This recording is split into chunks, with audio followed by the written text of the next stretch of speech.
ಇದೆಂತಹ ಅಗ್ನಿ ಪರೀಕ್ಷೆ ತಂದೆ. ಆಯುಷ್ಯವನ್ನು ನೀಡುವವರು ಬ್ರಹ್ಮದೇವರು, ಅದನ್ನು ಮುಗಿಸುವವರು ಯಮದೇವರು. ಜೀವ ನಿರ್ಣಾಯಕರಾದ ಈ ಇಬ್ಬರ ನಡುವೆ ಆ ತಾಯಿಯ ಆಯುಷ್ಯವನ್ನು ಮಗನಿಗೆ ವರ್ಗಾವಣೆ ಮಾಡಲು ನಾವು ಎಷ್ಟರ ಮಟ್ಟಿನವರು?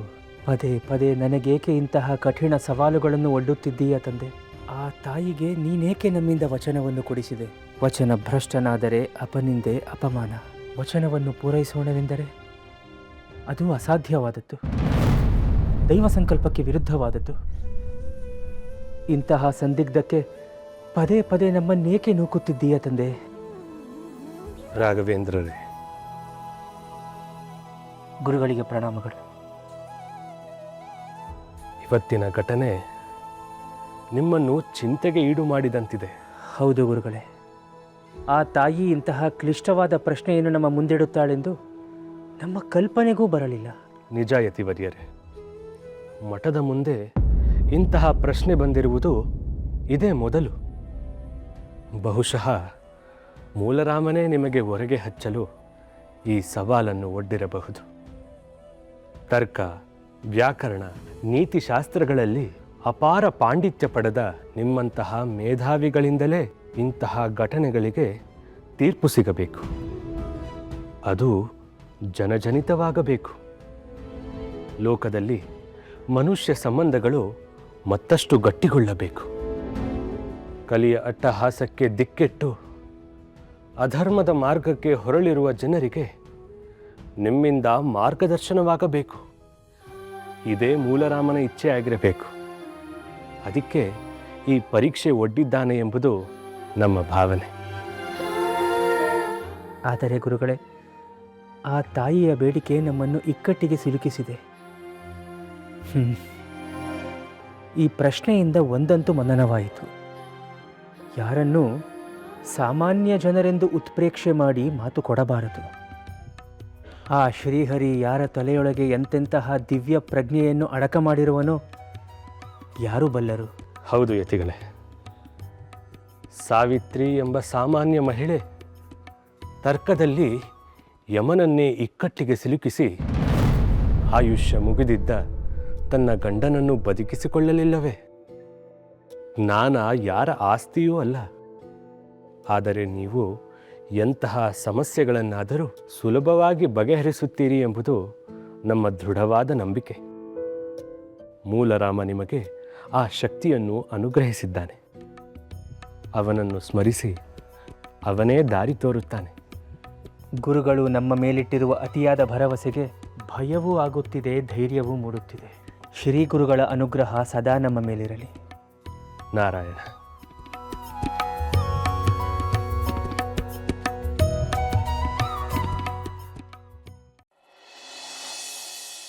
ತಾಯಿ, ನಿಮ್ಮ ಮಗ ಮತ್ತು ಸೊಸೆ ನಿಮ್ಮನ್ನು ಚೆನ್ನಾಗಿ ನೋಡ್ಕೋತೀವಿ ಅಂತಿದ್ದಾರೆ.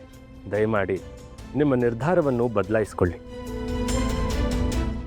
ದಮ್ಮಯ್ಯ ಅಂತೀನವ್ವ, ದಯವಿಟ್ಟು ಹಠ ಮಾಡಬೇಡ. ನಿನ್ನ ಆಯಸ್ ತಗೊಂಡು ನಾನೇನೀ ಭೂಮಿ ಇರೋ ಗಂಟೆ ಇರ್ತೀನ? ಹೌದು ಅತ್ತೆ, ನಿಮ್ಮ ಆಯಸ್ ತಗೊಂಡು ಇವ್ರೇನ್ ಮಾಡಕ್ಕಾಗತ್ತೆ? ದಯವಿಟ್ಟು ಮನೆಗೆ ಬನ್ನಿ ಅತ್ತೆ, ನಿಮ್ ಕೈ ಮುಗಿತೀನಿ, ಮನೆಗೆ ಬನ್ನಿ ಅತ್ತೆ. ನನ್ನ ನಿರ್ಧಾರ ಬದಲಾಗಲ್ಲ ಗುರುಗಳೇ. ನಾನು ಯಾರನ್ನೂ ದ್ವೇಷಿಸ್ತಿಲ್ಲ. ನನ್ನ ಬದುಕು ಸಾಕಾಗಿದೆ. ಇದ್ದವರು ಮಕ್ಕಳಿಗೋಸ್ಕರ ಆಸ್ತಿ ಕೊಡ್ತಾರೆ, ಹಣ ಕೊಡ್ತಾರೆ, ಬೆಳ್ಳಿ ಬಂಗಾರ ಏನಿದೆ ಎಲ್ಲ ಕೊಡ್ತಾರೆ. ಆದರೆ ನನ್ನ ಹತ್ರ ಇರೋದು ಅದು ಒಂದೇ ಮನೆ. ಅದನ್ನು ಅವರಿಗೆ ಬಿಟ್ಟಿದ್ದೀನಿ. ದಯಮಾಡಿ ನೀವು ನನಗೆ ಕೊಟ್ಟ ಮಾತನ್ನ ನಡೆಸಿಕೊಡಿ ಗುರುಗಳೇ, ನಡೆಸಿಕೊಡಿ. ಘಾಟಿ ಅಜ್ಜಿ, ನಾನು ಹೇಳ್ದಾಗೆ ಹಠವಾದಿ ಅಜ್ಜಿ ಅಂತ ನಿರೂಪಿಸ್ಬಿಟ್ಲು. ನಮ್ಮ ಗುರುಗಳು ಯಾವತ್ತೂ ಈ ರೀತಿ ಅಡಕತ್ರಿಯಲ್ಲಿ ಸಿಕ್ಕಾಕೊಂಡಿರೋದನ್ನ ನಾನು ನೋಡೇ ಇರಲಿಲ್ಲ.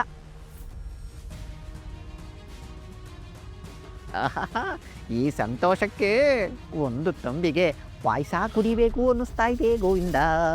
ಸರಿ ಕಾಯಿ, ಹರಿಚಿತ್ತ ಏನಿದೆಯೋ ಅದು ನಡೆಯಲೇಬೇಕು.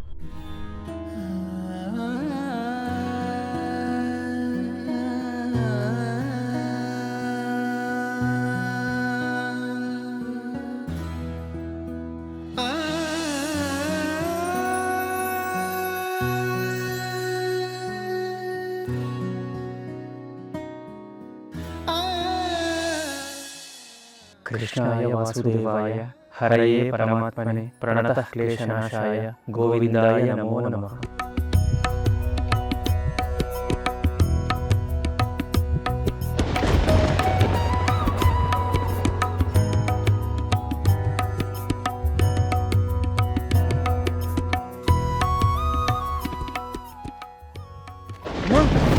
ಅಮ್ಮ ಲಕ್ಷ್ಮಕ್ಕ ಲಕ್ಷ್ಮಕ್ಕ ಏನಾಯ್ತಕ್ಕ?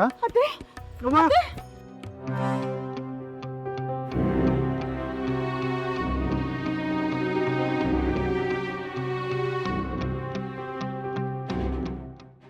ಗುರುಗಳೇ, ಅಜ್ಜಿ ಪ್ರಾಣತ್ಯಾಗ ಮಾಡ್ಬಿಟ್ಟಿದ್ದಾರೆ.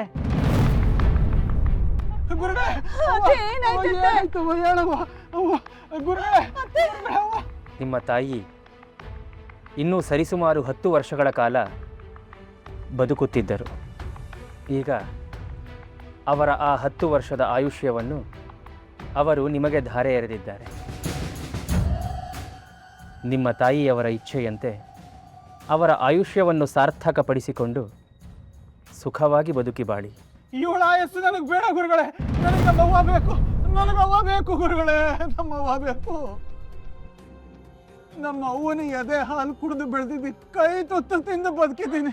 ಈಗ ಅವಳ ಆಯಸ್ಸನ್ನ ಕಿತ್ತುಕೊಂಡು ನಾನು ಯಾವ ನರಕಕ್ಕೆ ಹೋಗ್ಲಿ ಗುರುಗಳೇ?